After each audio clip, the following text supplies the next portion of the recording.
Ladies and gentlemen, the President of the United States, Donald J. Trump, and First Lady Melania Trump, accompanied by their Majesties, King Charles III and Queen Camilla.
Thank you very much. Please.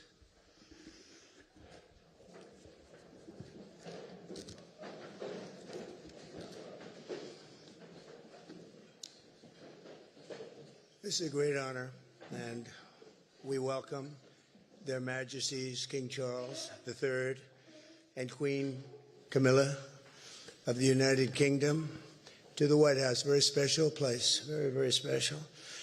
And I also want to, before we really begin, I want to congratulate Charles on having made a fantastic speech today at Congress. He got the Democrats to stand. I've never been able to do that. I couldn't believe it. I couldn't believe it. They liked him more than they've ever liked any Republican or Democrat, actually. So I just want to thank you and congratulations. It's not an easy thing to do. That's a tough place. It's a true privilege to have you here for this historic state visit. Last fall, Melania and I had the pleasure of visiting Their Majesties at Windsor Castle, a structure that's so beautiful and so long that it never seemed to end. I looked down as a former real estate person, and it just went on forever. And it was built by a gentleman named William the Conqueror in the year 1070. And I asked the king, I said, was he a nice man, William the Conqueror? He said, I tend to doubt it. I don't think so. When they call you William the Conqueror, generally speaking, you're not going to be too nice, but he must have been something, because it was nothing like I've ever seen Windsor Castle. But tonight, in return, we are really doing something that's very special, preparing to celebrate the 250th anniversary of our Declaration of Independence. It's a big time in our country, very big time.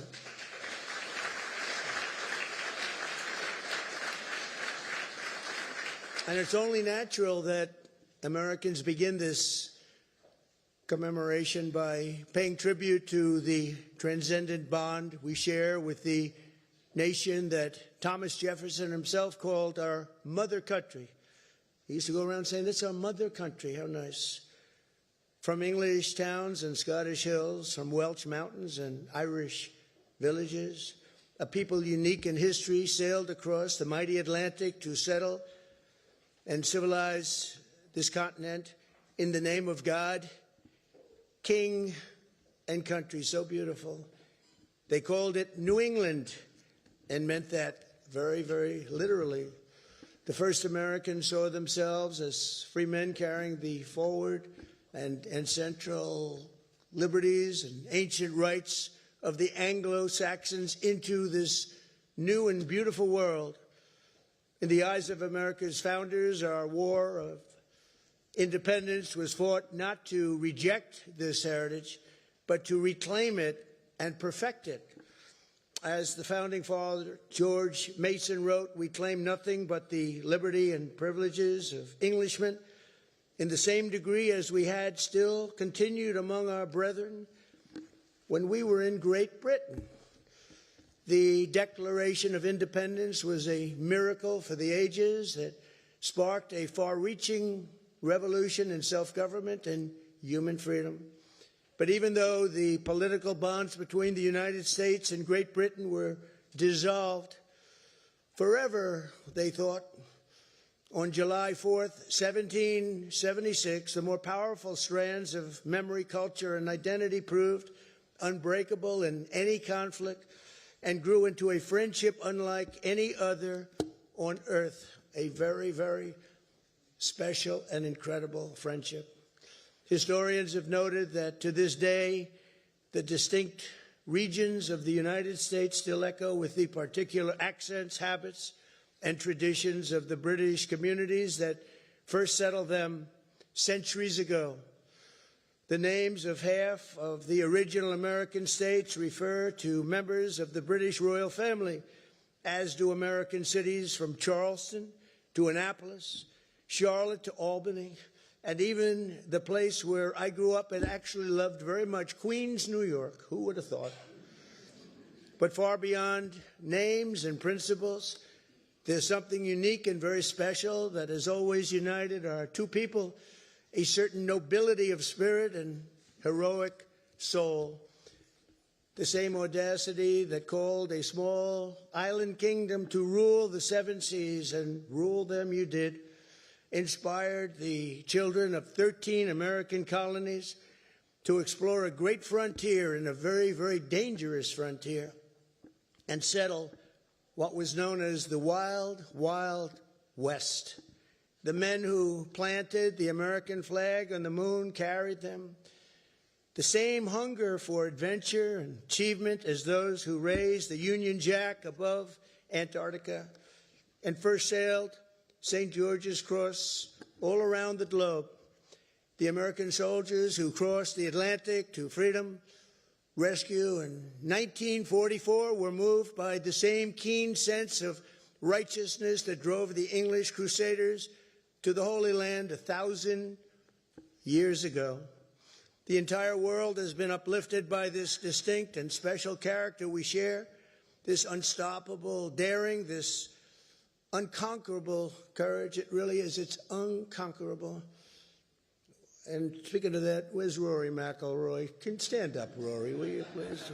That was unconquerable courage.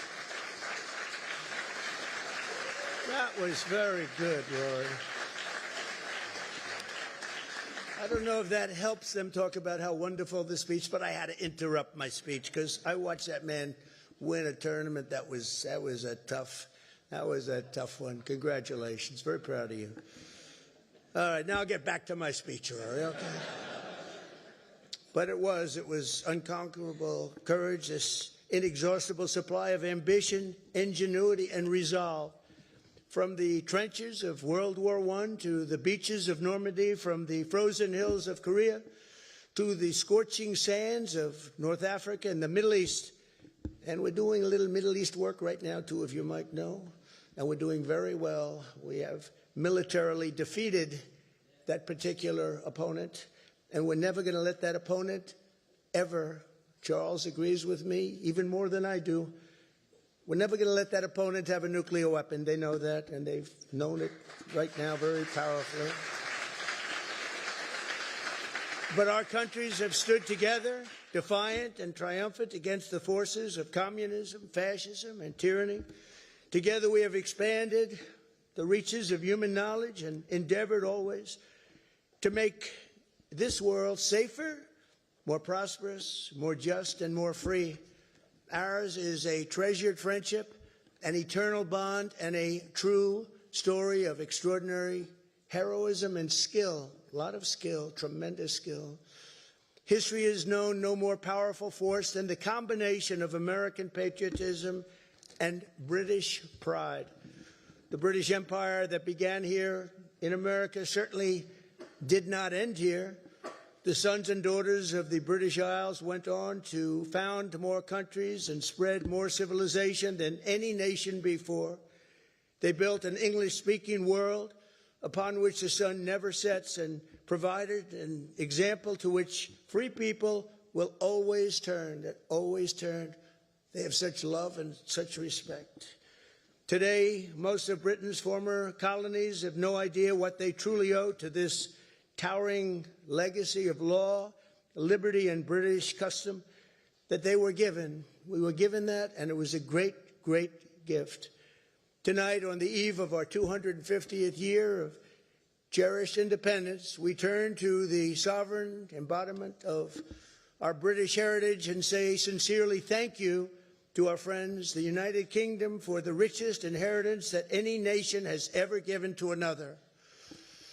May our two countries stand together forever for liberty, for justice, and for the glory of God. Ladies and gentlemen, I offer a toast to 250 years of American freedom, and very importantly, to a great man, His Majesty, King Charles III. Thank you very much.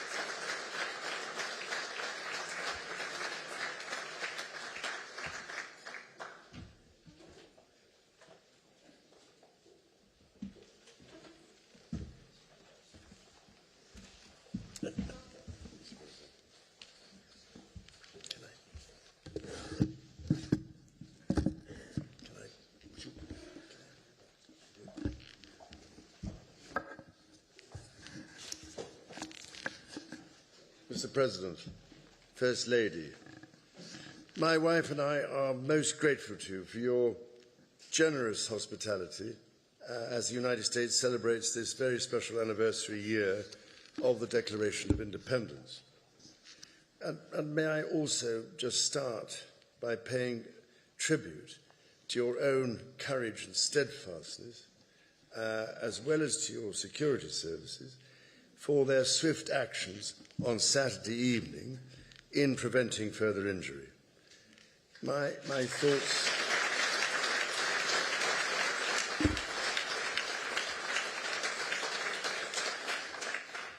thoughts and sympathies are very much with you, the First Lady, and all those guests for whom this must have been a very upsetting incident.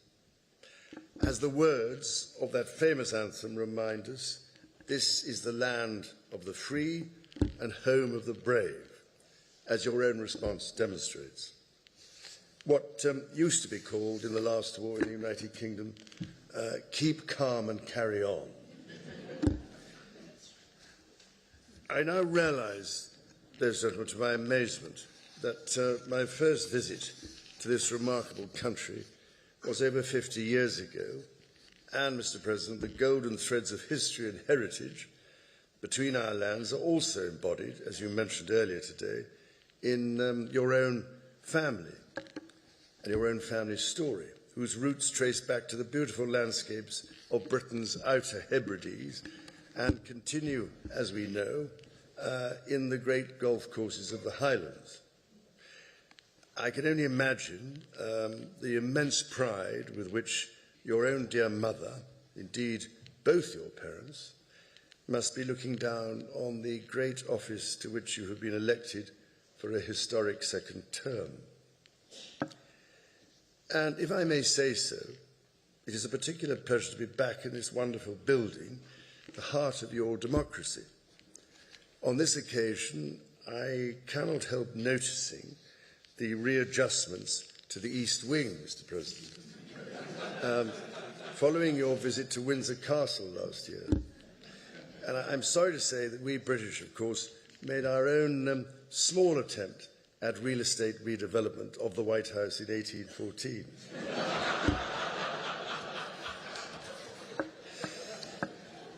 Anyway, I am so glad we have an important opportunity at this critical time to renew those bonds of history and friendship between our nations and our peoples.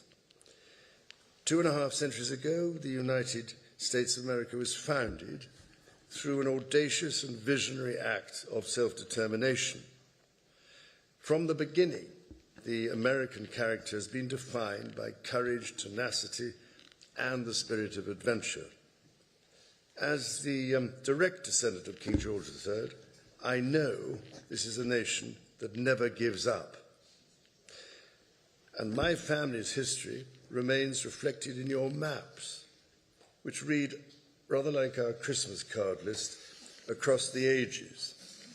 North and South Carolina, Virginia, Maryland, and the cities of Charleston, a particular favourite of mine, obviously, Georgetown, and for that matter, Georgia, Annapolis, as you mentioned, and further favourites, Prince William County and Williamsburg. This said, our French friends can feel equally at home with a glance at a map. Indeed, you recently commented, Mr. President, that if it were not for the United States, European countries would be speaking German. Dare I say that if it wasn't for us, you'd be speaking French.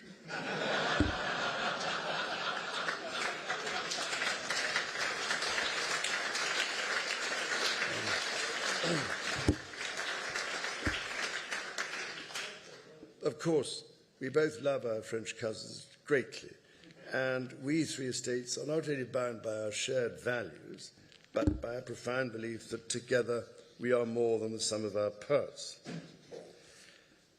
Out of the fires of a bitter and bloody Revolutionary War, the triumph of the father of this country, George Washington, and his fellow founders, was to forge a democracy founded upon the rights to liberty and the rule of law. The story of Britain and America is one of reconciliation, from adversaries to the closest of allies, not always perhaps following the straightest path. As you said yourself, Mr. President, during your own state visit at Windsor Castle last year, ours is an unbreakable bond of history and heritage, culture and commerce, industry and invention, and we are determined to face the future together. Tonight, we are here to renew an indispensable alliance which has long been a cornerstone of prosperity and security for both British and American citizens. Our people have fought and fallen together in defence of the values we cherish. Across the ocean and from coast to coast, we have traded, innovated, and created together. We've stood together through the best and worst of times. However, the challenges we now face, from those who wish us harm across the world to balancing the risks and opportunities of powerful new technologies, to the threats to the very international rules that have allowed us to trade and have kept power in balance for 80 years, those challenges encourage us to reaffirm tonight the basis on which our partnership has been built. And yes, we have had our moments of difficulty, even in more recent history. When my mother visited in 1957, not the least of her tasks was to help put the special back into our relationship after a crisis in the Middle East. Nearly 70 years on, it is hard to imagine anything like that happening today. But it is not hard to see how important the relationship remains in matters both seen and unseen. My mother's first Prime Minister, Sir Winston Churchill, understood this so well. But then he himself was half American, a tradition of shared transatlantic heritage, which I am pleased to say is alive and well in the White House today.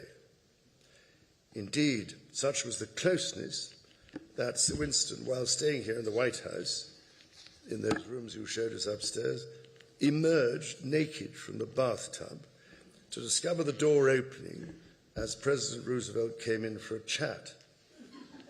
With rapier wit, the President cast aside any embarrassment by declaring that the Prime Minister has nothing to conceal from the President of the United States.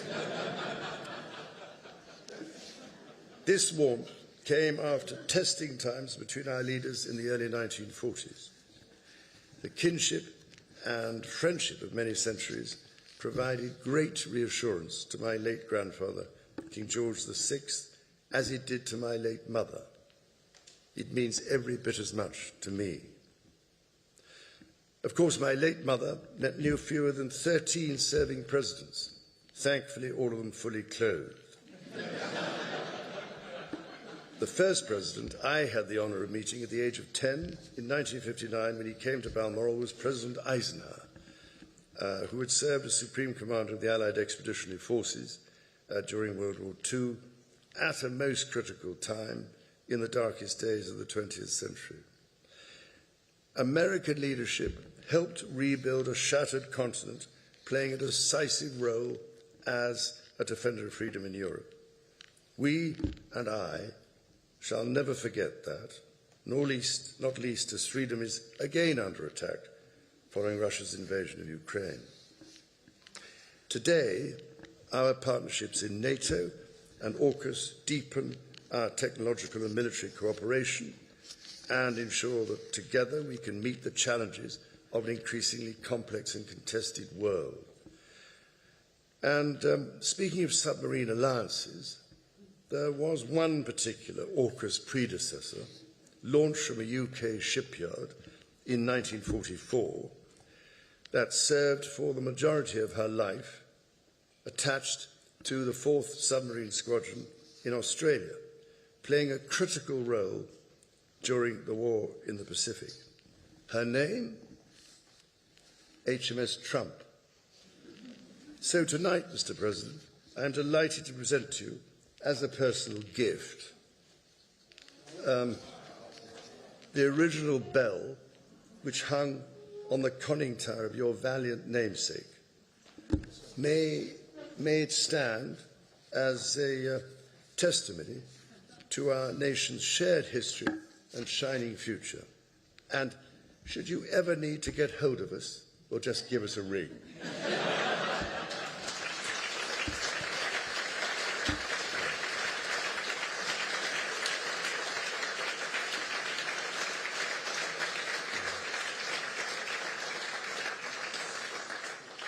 For 250 years, the ingenuity and imagination of the people of the United States have been an inspiration to the world.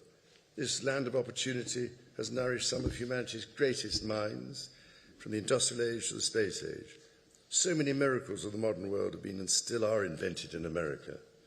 Indeed, we have followed the voyage of Artemis II, or Artemis II, as my family and I might like to call her, with close attention. Now, I know you have big plans for the moon, Mr. President, but I've actually checked the papers, and I rather suspect it is already part of the Commonwealth, I'm afraid. Ladies and gentlemen, on this week's visit, I look forward to meeting the people and communities of this dynamic country, including celebrating some of the work of my King's Trust, which it has been doing in these communities, helping give young people a chance to succeed across America in this year when we mark 50 years of the Trust. Can you believe it? Every year, millions of Britons journey to this remarkable country to experience its glorious national parks, soaring mountains and ancient forests. From the peaks of the Pacific Northwest to the rugged shores of the Atlantic, from the vast expanses of the West to the sweeping prairies and canyons, the natural beauty of this land is found in every corner. And in sport, in just a few weeks, the United States and Canada will be among those to welcome the world as hosts of the FIFA World Cup. So in one sense, Mr. President, as heads of state, we are joint hosts. We call this game, by the way, football, Mr. President. And I can only say, as the head of state of 5 competing countries, I will be watching the matches closely and with great enthusiasm. After all, we always like favourable odds. So this city, Washington, D.C., is the home of more Shakespeare folios than anywhere in the world. 82 copies are carefully preserved and shared at the Folger Library. And at this time, when the search for peace in the world is more critical than ever, I can only turn to Shakespeare's genius to remind us of the plea for peace, spoken by the Duke of Burgundy at the conclusion of Henry V. My speech entreats that I may know why gentle peace should not bless us with her former qualities. Thank you, Mr. President and Mrs. Trump, for your splendid dinner this evening, which, may I say, is a very considerable improvement on the Boston Tea Party. So, whether your cup contains tea, wine, Scotch whisky, bourbon, or even cola, let us raise our glasses and voices as we toast the past, the present, and the future, thank you, of our two proud and allied nations. To the United States and the United Kingdom, God bless both our countries. Thank you very much. Thank you. As you great job. It's so beautiful. That's